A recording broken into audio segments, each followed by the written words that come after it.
Livro X e a Visita aos Mortos. Então, quando chegamos à praia, lançamos nosso navio à água e pusemos seu mastro e velas dentro dele. Também pusemos as ovelhas a bordo e tomamos nossos lugares, chorando e em grande aflição de espírito. Circe, aquela grande e astuta deusa, nos enviou um vento favorável que soprava direto de popa e permaneceu firme conosco, mantendo nossas velas sempre bem cheias.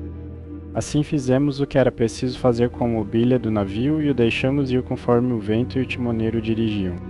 Durante todo o dia suas velas ficaram cheias enquanto mantinha seu curso sobre o mar, mas quando o sol se pôs e a escuridão cobriu toda a terra, chegamos às águas profundas do rio Oceano, onde fica a terra e a cidade dos cimérios, e vivem envoltos em névoa e escuridão que os raios do sol nunca penetram, nem em seu nascer, nem quando de novo se põe fora dos céus, mas os pobres coitados vivem numa longa e melancólica noite. Quando chegamos lá, encalhamos o navio, tiramos as ovelhas dele, e seguimos junto às águas de oceano até chegarmos ao lugar de que Circe nos falara. Ali Perimedes e Euríloco seguravam as vítimas, enquanto eu sacava minha espada e cavava a trincheira de um côvado em cada direção. Fiz uma libação a todos os mortos, primeiro com mel e leite, depois com vinho e em terceiro lugar com água. E espalhei farinha de cevada branca sobre tudo, orando fervorosamente aos pobres e débeis fantasmas, e prometendo-lhes que quando voltasse a Ítaca sacrificaria por eles uma novilha estéril, a melhor que tivesse, e carregaria a pilha com boas coisas. Também prometi particularmente que Tiresias teria uma ovelha negra só para si, a mais fina de todos os meus rebanhos. Quando orei o bastante aos mortos, cortei a garganta das duas ovelhas e deixei o sangue correr para dentro da trincheira. Ao que os fantasmas vieram em tropel de Éribo, noivas, jovens solteiros, velhos exaustos de labuta, donzelas que tinham sido contrariadas em amor, e homens bravos que tinham sido mortos em batalha, com sua armadura ainda manchada de sangue. Vinham de todos os quadrantes e adiavam em torno da trincheira com uma estranha espécie de som gritante que me fez empalidecer de medo. Quando os vi chegando, disse aos homens que se apressassem e esfolassem as carcaças das duas ovelhas mortas e fizessem delas oferendas queimadas, e ao mesmo tempo repetissem preces a Hades e a Perséfone. Mas fiquei onde estava com minha espada desembainhada e não deixei que os pobres e débeis fantasmas se aproximassem do sangue até que Tiresias tivesse respondido a minhas perguntas. O primeiro fantasma que veio foi o de meu companheiro Elpenor, pois ainda não fora posto sob a terra. Tínhamos deixado seu corpo sem vigília nem sepultamento na casa de Circe, pois tivéramos demais outras coisas a fazer. Fiquei muito triste por ele e chorei ao vê-lo. Elpenor, disse eu, como vieste parar aqui embaixo, nesta escuridão e trevas, chegaste aqui a pé mais depressa do que eu com meu navio. Senhor, respondeu ele com um gemido. Foi tudo uma sorte e minha própria bebedeira indizível. Estava dormindo no topo da casa de Circe e nunca pensei em descer de novo pela grande escadaria, mas caí direto do telhado e quebrei o pescoço. Então minha alma desceu à casa de Hades. E agora te suplico por todos aqueles que deixaste para trás, embora não estejam aqui, por tua esposa, pelo pai que te criou quando eras criança, e por Telêmaco, que é a única esperança de tua casa. Faz o que agora hei de te pedir. Sei que quando deixares este limbo, hás de novo dirigir teu navio à ilha Eia.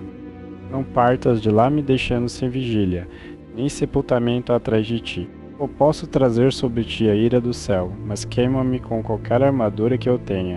Constrói para mim um túmulo na praia, para que conte às pessoas nos dias vindouros que pobre e infeliz sujeito eu era. E planta sobre minha tumba o remo com que costumava remar quando ainda estava vivo e com meus companheiros de mesa. E eu disse, meu pobre amigo, hei de fazer tudo o que me pediste. Assim, então ficamos sentados e conversamos tristemente um com o outro. Eu de um lado da trincheira com a espada erguida sobre o sangue, e o fantasma de meu companheiro me dizendo tudo isso do outro lado. Então veio o fantasma de minha falecida mãe Anticleia, filha de Autólico. Eu a deixara viva quando parti para Troia e fui movido às lágrimas ao vê-la. Mas mesmo assim, por toda a minha tristeza, não a deixei se aproximar do sangue até que tivesse feito minhas perguntas a Tiresias. Então veio também o fantasma do tebano Tiresias, com seu cetro dourado na mão. Reconheceu-me e disse: Ulisses, nobre filho de Laertes, porque, pobre homem, deixaste a luz do dia e desceste para visitar os mortos neste triste lugar? Afasta-te da trincheira e retira tua espada para que eu possa beber do sangue e responder tuas perguntas verdadeiramente. Então recuei e embainhei minha espada, ao que, tendo bebido do sangue, começou com sua profecia. Queres saber, disse ele, sobre teu retorno para casa, mas o céu há de tornar isso difícil para ti. Não creio que hás de escapar do olho de Poseidon, que ainda guarda seu amargo rancor contra ti por teres cegado seu filho. Ainda assim, depois de muito sofrimento poderás chegar em casa se conseguires te conter a ti mesmo e a teus companheiros quando teu navio alcançar a ilha Trinácia, onde encontrarás as ovelhas e o gado pertencentes ao sol, que vê e escuta tudo. Se deixares estes rebanhos ilesos e não pensares em nada além de voltar para casa. Ainda poderás, depois de muita dificuldade, alcançar Ítaca, mas se lhes fizeres mal, então te previno da destruição tanto de teu navio quanto de teus homens. Ainda que tu mesmo possas escapar, hás de voltar em má condição depois de perder todos os teus homens em navio alheio e encontrarás problemas em tua casa. Estará infestada de gente arrogante, e devora a tua propriedade sob o pretexto de cortejar e fazer presentes à tua esposa. Quando chegares em casa, hás de te vingar desses pretendentes, e depois de os teres matado por força ou fraude em tua própria casa, deves tomar um remo bem feito e carregá-lo adiante, até chegares a um país onde o povo jamais ouviu falar do mar e nem sequer mistura sal com sua comida. Nem tampouco sabe algo sobre navios e remos que são como as asas de um navio. Hei de te dar este sinal certo que não pode escapar à tua atenção. Um viajante te encontrará e dirá que deve ser uma pá de joeirar que trazes sobre o ombro. Sobre isso deves fixar o remo na terra e sacrificar um carneiro, um touro e um javali a Poseidon. Então vai para casa e oferece hecatombes a todos os deuses do céu, um após o outro. Quanto a ti mesmo, a morte há de te vir do mar.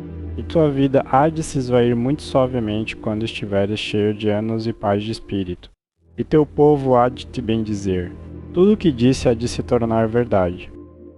Isto, respondi, há de ser como aprover ao céu. Mas dize-me e dize-me verdadeiramente, vejo o fantasma de minha pobre mãe perto de nós. Está sentada junto ao sangue sem dizer palavra. Embora eu seja seu próprio filho, ela não se lembra de mim nem fala comigo. Dize-me, Senhor, como posso fazê-la me reconhecer. Isso, disse ele, posso logo fazer. Qualquer fantasma a quem deixares provar do sangue falará contigo como um ser racional. Mas se não os deixares ter sangue algum, hão de ir embora de novo. Sobre isso, o fantasma de Tiresias voltou à casa de Hades, pois suas profecias já tinham sido ditas, mas fiquei sentado quieto onde estava até que minha mãe se aproximasse e provasse o sangue. Então me reconheceu de imediato e falou-me ternamente, dizendo: Meu filho, como vieste parar nesta morada de escuridão enquanto ainda estás vivo? É coisa dura para os vivos verem estes lugares, pois entre nós e eles há águas grandes e terríveis. E há oceano, que homem algum pode atravessar a pé, mas precisa ter um bom navio para o levar. Estás todo este tempo tentando encontrar teu caminho de volta para casa vindo de Troia, e ainda não voltaste a Ítaca nem viste tua esposa em tua própria casa. Mãe, disse eu, fui forçado a vir aqui para consultar o fantasma do profeta tebano Tiresias. Ainda não estive perto da terra aqueia, nem pus os pés em meu país natal. Não tive nada além de uma longa série de infortúnios desde o primeiríssimo dia em que parti com Agamenon para Ílio, a terra dos nobres corcéis, para lutar contra os troianos. Mas dize-me, e dize-me verdadeiramente, de que modo morreste. Tiveste uma longa doença, ou o céu te concedeu uma suave e fácil passagem à eternidade? Dize-me também sobre meu pai, e o filho que deixei para trás. Minha propriedade ainda está em suas mãos, ou alguém mais se apoderou dela, pensando que não hei de voltar para reclamá-la. Dize-me também o que minha esposa pretende fazer, em que estado de espírito está. Vive ela com meu filho e guarda minha propriedade em segurança. Ou fez o melhor casamento que pôde e se casou de novo? Minha mãe respondeu: Tua esposa ainda permanece em tua casa. mas está em grande aflição de espírito e passa todo o seu tempo em lágrimas tanto de noite quanto de dia. Ninguém ainda tomou posse de tua bela propriedade, e Telêmaco ainda mantém tuas terras sem perturbação. Tem de receber com grande hospitalidade, como de fato precisa, considerando sua posição de magistrado, e como todos o convidam, teu pai permanece em seu velho lugar no campo e nunca vai perto da cidade. Não tem cama nem roupa de cama confortável. No inverno dorme no chão diante do fogo com os homens e anda todo em trapos, mas no verão, quando o tempo quente volta de novo, se deita ao ar livre no vinhedo, numa cama de folhas de vinha jogadas de qualquer jeito sobre o solo. Aflige-se continuamente por tu nunca teres voltado para casa, e sofre cada vez mais conforme envelhece. Vou meu próprio fim foi deste modo. O céu não me levou depressa e sem dor em minha própria casa, nem fui atacada por doença alguma tal como as que geralmente desgastam as pessoas e as matam.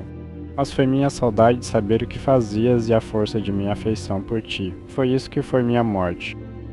Então tentei encontrar algum modo de abraçar o fantasma de minha pobre mãe.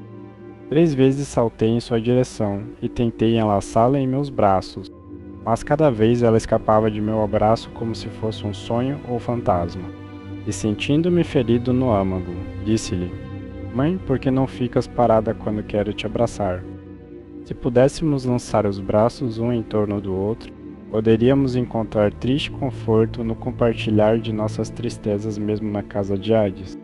Será que Perséfone quer me impor ainda mais um fardo de tristeza, me zombando com apenas um fantasma? Meu filho, respondeu ela, o mais infeliz de toda a humanidade, não é Perséfone que te ilude, mas todas as pessoas são assim quando estão mortas. Os tendões não mais mantêm a carne e os ossos juntos. Estes perecem na ferocidade do fogo consumidor, assim que a vida deixa o corpo, e a alma se esvai como se fosse um sonho. Agora, porém, volta à luz do dia o quanto antes puderes, e observa todas estas coisas para que possas contá-las à tua esposa depois. Assim conversamos, e logo Perséfone enviou para cima os fantasmas das esposas e filhas de todos os homens mais famosos. Reuniram-se multidões ao redor do sangue, e considerei como poderia interrogá-las uma por uma. No fim julguei que seria melhor sacar a lâmina afiada que pendia de minha robusta coxa, e impedi-las a todas de beber o sangue de uma vez. Então vieram uma após a outra, e cada uma, ao interrogá-la, me contou sua raça e linhagem. A primeira que vi foi Tiro. Era filha de Salmoneu e esposa de Creteu, filho de Éolo, apaixonadas pelo rio Enipeu, que é de longe o mais belo rio de todo o mundo. Certa vez, quando caminhava a seu lado como de costume, Poseidon, disfarçado como seu amante, deitou-se com ela na foz do rio. E uma enorme onda azul se arqueou como uma montanha sobre eles para esconder tanto a mulher quanto Deus, ao que ele soltou seu cinto virginal e a deixou num sono profundo. Quando Deus completou o ato de amor, tomou-lhe a mão na sua e disse: Tiro, regozija-te com toda boa vontade. Os abraços dos deuses não são infrutíferos, e terás belos gêmeos por volta desta época, daqui a 12 meses. Cuida bem deles. Sou Poseidon, agora vai para casa, mas guarda a tua língua e não contes a ninguém. Então mergulhou sob o mar, e ela em devido tempo deu à luz Pélias e Neleu, que ambos serviram a Zeus com todas as suas forças. Pélias era um grande criador de ovelhas e vivia em Iolco, mas o outro vivia em Pilos. O resto de seus filhos foram de Creteu, a saber, Éson, Féres e Amitaon, que era um poderoso guerreiro e condutor de carros. Junto a ela havia Antíope, filha de Asopo, que podia se gabar de ter dormido nos braços do próprio Zeus, e que lhe deu 2 filhos, Anfion e Zeto. Estes fundaram Tebas com seus 7 portões, e construíram um muro em toda a sua volta, pois, por mais fortes que fossem, não puderam manter Tebas até que a tivessem murado. Então vi Alquimena, esposa de Anfitrião, que também deu a Zeus o indomável Hércules, e Mégara, que era filha do grande rei Creonte, e se casou com o formidável filho de Anfitrião. Vi também a bela Epicasta, mãe do rei Édipo, cujo destino terrível foi casar com seu próprio filho, sem suspeitar disso. Ele se casou com ela depois de ter matado seu pai, mas os deuses proclamaram toda a história ao mundo. Sobre o que permaneceu o rei de Tebas em grande tristeza pelo rancor que os deuses lhe tinham. Mas Epicasta foi à casa do poderoso carcereiro Hades, tendo-se enforcado de tristeza, e os espíritos vingadores o perseguiram como que por uma mãe ultrajada, para seu amargo pesar depois. Então vi Cloris, com quem Neleu se casou por sua beleza, tendo dado presentes inestimáveis por ela. Era a filha mais nova de Anfíon, filho de Aso e rei do Orcomenomínio, e era rainha em Pilos. Deu à luz Nestor, Brômio e Periclímeno, e também deu à luz aquela mulher maravilhosamente adorável, Pero, que foi cortejada por toda a região. Mas Neleu só a daria a quem conseguisse roubar o gado de Ficles das pastagens de Fílice, e esta era uma tarefa difícil. O único homem que se dispôs a roubá-lo foi certo excelente vidente. Mas a vontade do céu era contra ele, pois os guardas do gado o capturaram e o puseram na prisão. Ainda assim, quando um ano inteiro se passou e a mesma estação voltou de novo, e Ficles o libertou depois que ele expôs todos os oráculos do céu. Assim então, a vontade de Zeus se cumpriu. E vi Leda, esposa de Tíndaro, que lhe deu 2 filhos famosos, Castor, domador de cavalos, e Pólux, o poderoso pugilista. Ambos estes heróis jazem sob a terra, embora ainda estejam vivos, pois por dispensa especial de Zeus, morrem e voltam à vida de novo. Cada um deles em dias alternados por toda a eternidade, e tem a categoria de deuses. Depois dela vi Ifimedeia, esposa de Aloeu, e se gabava do abraço de Poseidon. Deu à luz 2 filhos, Oto e Efialtes, mas ambos tiveram vida curta. Eram as crianças mais belas que já nasceram neste mundo, e as de melhor aparência com a única exceção de Órion, pois aos 9 anos de idade tinham 9 braças de altura, e mediam 9 côvados de contorno de peito. Ameaçaram fazer guerra contra os deuses no Olimpo, e tentaram pôr o Monte Ossa no topo do Monte Olimpo, e o Monte Pélio no topo do Ossa, para que pudessem escalar o próprio céu, e o teriam feito também se tivessem crescido. Mas Apolo, filho de Leto, matou ambos antes que tivessem sequer sinal de pelo nas faces ou no queixo. Então vi Fedra e Prócris e a bela Ariadne, filha do mago Minos, que Teseu estava levando de Creta para Atenas, mas não a desfrutou, pois antes que pudesse fazê-lo. Ártemis a matou na ilha de dia por causa do que Dioniso dissera contra ela. Vi também Mera e Clímene e a odiosa Erífile, que vendeu o próprio marido por ouro. Mas levaria a noite toda se fosse nomear cada uma das esposas e filhas de heróis que vi. E é hora de eu ir para a cama, seja a bordo do navio com minha tripulação, seja aqui, quanto à minha escolta, o céu e vós mesmos cuidareis disso. Aqui ele terminou, e os convidados ficaram todos enlevados e mudos por todo o claustro coberto. Então Arete lhes disse: Que pensais deste homem? Ó Feácios, não é ele alto e de boa aparência, e não é ele hábil? De fato, é meu próprio convidado. Mas todos vós compartilhais a distinção. Não vos apressieis enviá-lo embora, nem sejais mesquinhos, nos presentes que dais a alguém que está em tão grande necessidade. Pois o céu vos abençoou a todos com grande abundância. Então falou o velho herói Equeneu, que era um dos homens mais idosos entre eles. Meus amigos, disse ele, o que nossa augusta rainha acabou de nos dizer é tanto razoável quanto oportuno. Portanto, sede persuadidos por isso, mas a decisão, seja em palavra, seja em ato, repousa em última instância com o rei Alcino. A coisa há de ser feita, exclamou Alcino, tão certo quanto ainda vivo e reino sobre os feácios. Nosso convidado está de fato muito ansioso para voltar para casa. Ainda assim devemos persuadi-lo a permanecer conosco até amanhã, altura em que serei capaz de reunir toda a soma que pretendo lhe dar. Quanto à sua escolta, será assunto para todos vós, para mim acima de todos os outros como principal pessoa entre vós. E Ulisses respondeu: Rei Alcino, se me ordenasses ficar aqui por 12 meses inteiros, então me apressasses em meu caminho, carregado de vossos nobres presentes, hei de vos obedecer de bom grado e redundaria grandemente em minha vantagem, pois voltaria com as mãos mais cheias a meu próprio povo, e assim seria mais respeitado e amado por todos os que me virem quando voltar a Ítaca. Ulisses respondeu Alcino: Nenhum de nós que te vê tem ideia alguma de que seja charlatão ou impostor. Sei que há muita gente andando por aí que conta histórias tão plausíveis que é muito difícil ver através delas. Mas há um estilo em tua linguagem que me assegura de tua boa disposição. Além disso, contaste a história de teus próprios infortúnios, e os dos argivos como se fosses um bardo experiente. Mas diz-me, e diz-me verdadeiramente, se viste algum dos poderosos heróis que foram a Troia ao mesmo tempo que tu, e ali pereceram.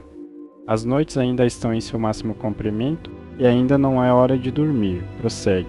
Portanto, com tua divina história, pois eu poderia ficar aqui escutando até amanhã de manhã, contanto que continuasses a nos contar de tuas aventuras. Alcino, respondeu Ulisses, há um tempo para fazer discursos, e um tempo para ir para a cama. Ainda assim, já que assim o desejas, não hei de me abster de te contar o relato ainda mais triste daqueles de meus companheiros que não caíram lutando com os troianos, mas pereceram em seu retorno, pela traição de uma mulher perversa, quando Perséfone dispersou os fantasmas femininos em todas as direções. O fantasma de Agamenon, filho de Atreu, veio tristemente até mim, cercado por aqueles que tinham perecido com ele na casa de Gisto. Assim que provou o sangue, reconheceu-me, e chorando amargamente estendeu os braços em minha direção para me abraçar, mas já não tinha nem força nem substância alguma. Eu também chorei e tive pena dele ao contemplá-lo. Como encontraste tua morte, disse eu, rei Agamenon. Poseidon ergueu seus ventos e ondas contra ti, quando estavas no mar, ou teus inimigos deram fim a ti no continente, enquanto roubavas gado ou ovelhas, ou enquanto lutavam em defesa de suas esposas e cidade. Ulisses, respondeu ele, nobre filho de Laertes, não me perdi no mar em nenhuma tempestade erguida por Poseidon. Nem meus inimigos me despacharam no continente, mas Egisto e minha perversa esposa foram minha morte entre os dois. Convidou-me à sua casa, banqueteou-me e então me chacinou muito miseravelmente, como se eu fosse um animal gordo no matadouro. Enquanto ao meu redor meus companheiros eram mortos como ovelhas ou porcos para o café da manhã de casamento, ou piquenique ou banquete suntuoso de algum grande nobre. Deves ter visto números de homens mortos, seja num combate geral, seja em duelo, mas nunca viste nada tão verdadeiramente lamentável quanto o modo como caímos naquele claustro, com a tigela de mistura e as mesas carregadas jazendo por toda a volta. E o chão fedendo com nosso sangue, ouvi Cassandra, filha de Príamo, gritar quando Clitemnestra a matou bem a meu lado. Jazi morrendo sobre a terra com a espada em meu corpo, e ergui as mãos para matar a devassa assassina. Mas ela escapuliu de mim, nem mesmo quis me fechar os lábios nem os olhos quando eu estava morrendo. Pois não há nada neste mundo tão cruel e tão sem vergonha quanto uma mulher que caiu em culpa tal como a dela era. Imagina assassinar seu próprio marido. Pensei que seria bem-vindo de volta ao lar por meus filhos e meus servos, mas seu crime abominável trouxe desgraça sobre si mesma e todas as mulheres que virão depois, mesmo as boas. E eu disse, de fato Zeus odiou a casa de Atreu do início ao fim quanto aos conselhos de suas mulheres. Vê quanto de nós caímos por causa de Helena. E agora parece que Clitemnestra tramou maldade contra ti também durante tua ausência. Certifica-te, portanto, continuou Agamenon, de não seres demasiado amigável mesmo com tua própria esposa. Não lhe contes tudo o que sabes perfeitamente bem tu mesmo. Conta-lhe apenas uma parte, e guarda para ti o resto. Não que tua esposa, Ulisses, seja provável de te assassinar, pois Penélope é mulher muito admirável e tem excelente natureza. Deixamo-la uma jovem noiva com um bebê de colo quando partimos para Troia. Este filho sem dúvida já cresceu felizmente até a condição de homem, e ele e seu pai terão um encontro alegre, e se abraçarão um ao outro como é correto que façam, ao passo que minha perversa esposa nem sequer me permitiu a felicidade de olhar para meu filho, mas me matou antes que pudesse fazê-lo. Além disso, digo, e guarda isto em teu coração, não contes às pessoas quando estiveres trazendo teu navio a Ítaca, mas te aproxima furtivamente deles, pois depois de tudo isso não há confiar em mulheres. Mas agora dize-me, e dize-me verdadeiramente, podes me dar alguma notícia de meu filho Orestes? Está em Orcômeno ou em Pilos, ou está em Esparta com Menelau, pois presumo que ainda esteja vivo. E eu disse, Agamenon, por que me perguntas? Não sei se teu filho está vivo ou morto, e não é correto falar quando não se sabe. Enquanto nós dois ficamos sentados chorando e conversando assim tristemente um com o outro, o fantasma de Aquiles veio até nós com Patroclo, Antíloco e Ágis, que era o mais fino e melhor homem de todos os Dánaos depois do filho de Peleu. O veloz descendente de Aco reconheceu-me e falou piedosamente, dizendo: Ulisses, nobre filho de Laertes, que feito de audácia empreenderás em seguida, e te aventuras até a casa de Hades entre nós, tolos mortos que somos apenas os fantasmas daqueles que não podem mais labutar. E eu disse: Aquiles, filho de Peleu, principal campeão dos aqueus, vim consultar Tirésias e ver se poderia me aconselhar sobre meu retorno para casa em Ítaca, pois ainda não consegui me aproximar da terra aqueia, nem pôr os pés em meu próprio país, mas estive em dificuldade o tempo todo. Quanto a ti, Aquiles, ninguém jamais foi tão afortunado quanto foste. Nem jamais será, pois eras adorado por todos nós, argivos enquanto estavas vivo, e agora que estás aqui és um grande príncipe entre os mortos. Não leves, portanto, tão a peito mesmo estando morto. Não digas uma palavra, respondeu ele, em favor da morte. Preferiria ser servo assalariado na casa de um homem pobre, estar acima da terra do que rei dos reis entre os mortos. Mas dá-me notícias de meu filho. Foi ele para as guerras e será um grande soldado. Ou não é assim? Dize-me também se ouviste algo sobre meu pai Peleu. Ainda reina ele entre os mirmidões. Ou não lhe mostram respeito algum por toda a Hélade, e Ifti, agora que está velho e seus membros lhe falham. Pudesse eu apenas estar a seu lado, à luz do dia, com a mesma força que tinha quando matei o mais bravo de nossos inimigos na planície de Troia. Pudesse eu apenas ser como então era, e ir mesmo que por um curto tempo à casa de meu pai. Qualquer um que tentasse lhe fazer violência ou usurpar seu lugar logo se arrependeria. Nada ouvi, respondi de Peleu. Mas posso te contar tudo sobre teu filho Neoptólemo, pois o levei em meu próprio navio de Sírio com os aqueus. Em nossos conselhos de guerra diante de Troia, ele era sempre o primeiro a falar e seu julgamento era infalível. Nestor e eu éramos os únicos dois que podiam superá-lo, e quando se tratava de lutar na planície de Troia, nunca permanecia com o corpo de seus homens, mas se lançava muito à frente, o primeiro de todos em valentia. Muitos homens matou em batalha. Não posso nomear cada um daqueles que ele matou enquanto lutava do lado dos argivos, mas hei de apenas dizer como matou aquele valente herói Eurípilo, filho de Téléfo, que era o homem mais belo que já vi exceto Memnon. Muitos outros dos Sétios também caíram ao seu redor por causa de subornos de uma mulher. Além disso, quando todos os mais bravos dos argivos entraram no cavalo que Epeu fizera, e ficou a meu cargo decidir quando deveríamos abrir a porta de nossa emboscada, ou fechá-la, embora todos os outros líderes e principais homens entre os danos estivessem enxugando os olhos e tremendo em cada membro. Nunca sequer uma vez o vi empalidecer nem enxugar uma lágrima da face. Estava o tempo todo me instando a irromper do cavalo, agarrando o punho de sua espada e sua lança ferrada de bronze, e respirando fúria contra o inimigo. Ainda assim, quando saqueamos a cidade de Príamo, ganhou sua bela parte do espólio e embarcou, tal é a fortuna da guerra, sem ferimento algum sobre si, nem de lança arremessada nem em combate corpo a corpo, pois a fúria de Ares é questão de grande acaso. Quando lhe contei isso, o fantasma de Aquiles caminhou a passos largos por um prado cheio de asfódelas, exultando com o que eu dissera sobre a proeza de seu filho. Os fantasmas de outros homens mortos ficaram perto de mim e me contaram cada um seu próprio relato melancólico.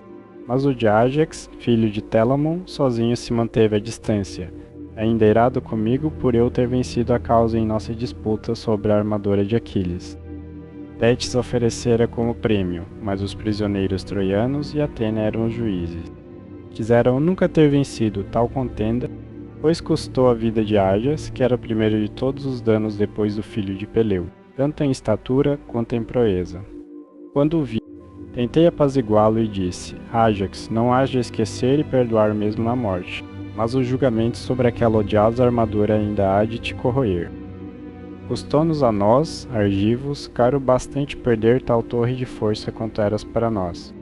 Choramos por ti tanto quanto choramos pelo próprio Aquiles, filho de Peleu, nem se pode lançar a culpa em nada além do rancor que Zeus tinha contra os Dânaos, pois foi isso que o fez aconselhar tua destruição. Bem, Portanto, traz teu orgulhoso espírito à submissão e ouve o que posso te dizer.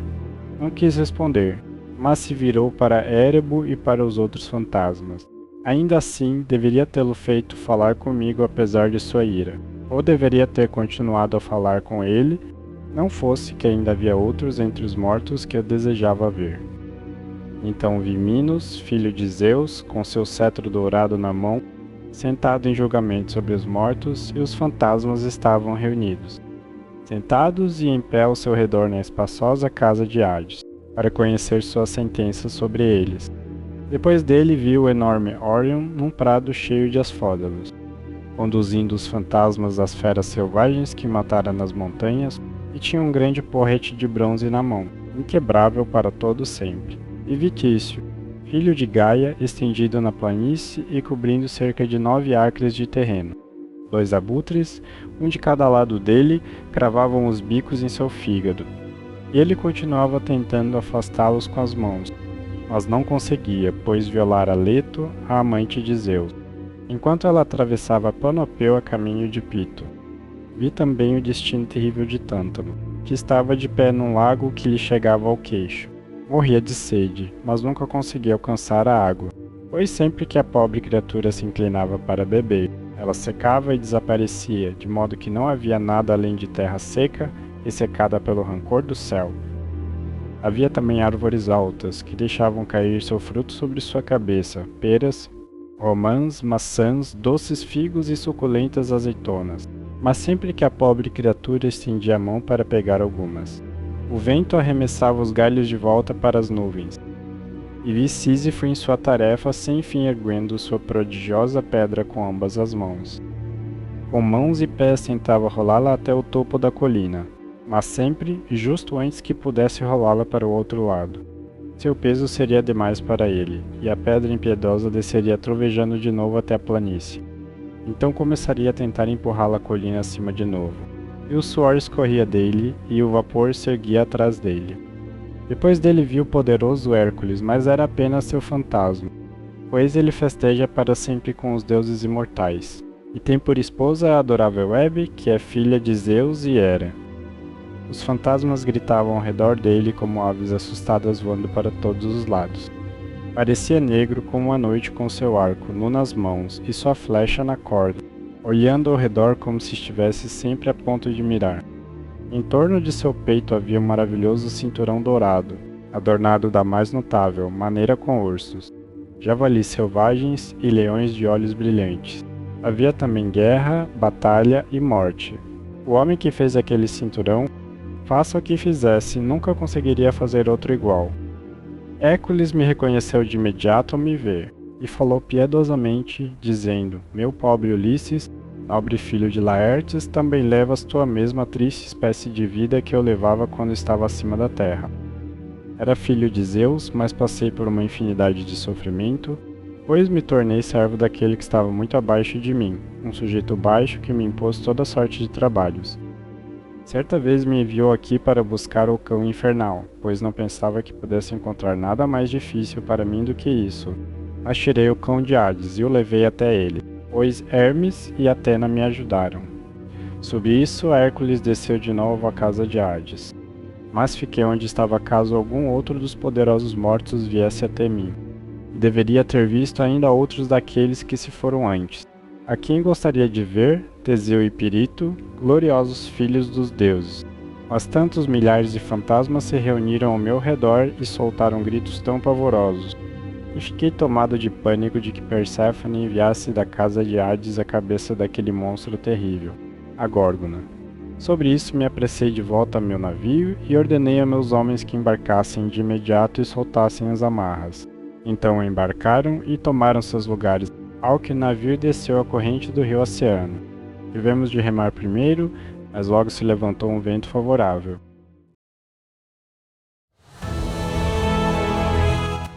E assim termina mais um capítulo dessa história. Para acompanhar a sequência completa, é só conferir a playlist aqui na descrição. Se inscreve, ativa o sininho e te vejo no próximo capítulo.